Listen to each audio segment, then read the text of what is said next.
Avatar, James Cameron, not Last Airbender, has been met with mixed reviews.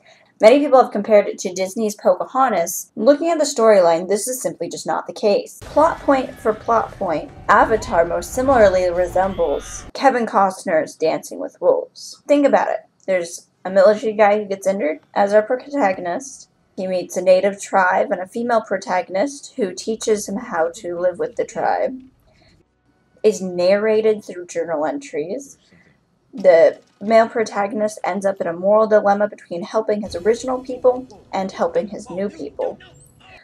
The two protagonists fall in love. The native tribe ends up driving out the invaders. And even in the extended version of Avatar, there's a hunting scene very similar to the buffalo scene in Dances with Wolves. But what you think about it aside, Avatar is one of the most visually stunning films produced this decade, and has made way to new movies like Jungle Book and the new live-action Lion King, utilizing a similar style and the techniques that were pioneered by Avatar. One of the most interesting things that I find is the choices made when condensing the extended version down into the theatrical release. Ask anyone and they'll tell you that Avatar is a long movie. It has a running time of 162 minutes, which is about 2.5 hours long. And that's just the theatrical release. The extended version is a whopping 174 minutes. Wait, 12 minutes? Yep, that's the extended version. It's 12 minutes longer, and yet the changes that were made are really interesting. Some characterization was taken out of the film, which changes how you might perceive a scene. Neytiri was my best student. She and her sister Sawana. Just amazing girls. I got a date with Sawana, too. She's dead. And some of this also leads to taking out the backstory for what happened to the school. Neytiri's sister, Sawana, stopped coming to school. She was angry about the clear-cutting. And one day, she and a couple of other young hunters came running in, all painted up. They had set a bulldozer on fire. I guess they thought I could protect them. It's not something I felt is 100% necessary to the ultimate release that we saw in theaters, but it does add a nice touch to the extended version.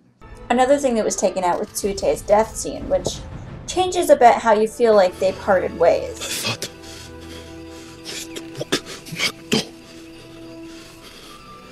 we were brothers, and he was my last shadow.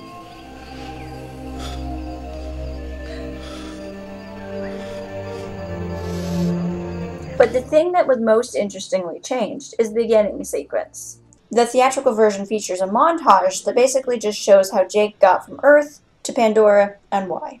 While in the extended version, they show a little bit more about what it's like being on Earth. So what decisions went into turning the extended version into the theatrical release? Obviously, time was a factor. The average American attention span is about 12 to 8 seconds, which, let's face it, is a wee bit shorter than the average movie. So, the shorter and snappier you can make a 2-hour-plus movie, the better. So what gets taken out to condense the sequence into the basics? Let's look at what the sequence contains.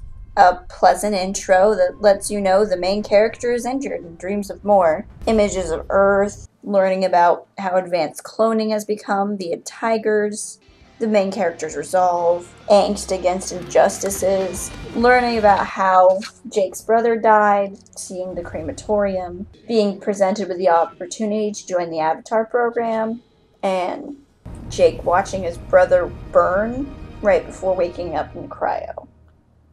But what's important and what will make a good story? I mean, any major plot point that gets us from point A to B is obviously important. So, learning of the Avatar program stays, and it's definitely important to know that your main character's handicapped. But that kind of just leaves us with this. When I was lying there in the VA hospital, with a big hole blown through the middle of my life, I started having these dreams of flying. I was free. Sooner or later, though, you always have to wake up.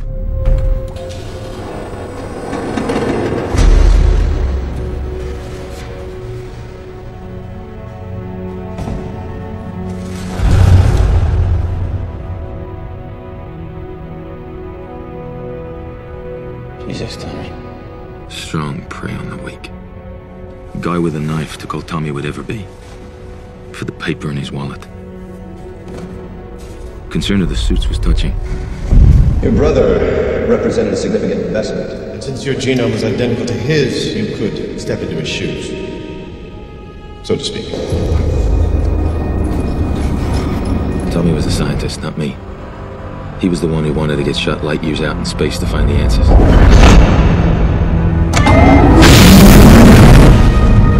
Me, I was just another dumb grunt getting sent someplace he was gonna regret.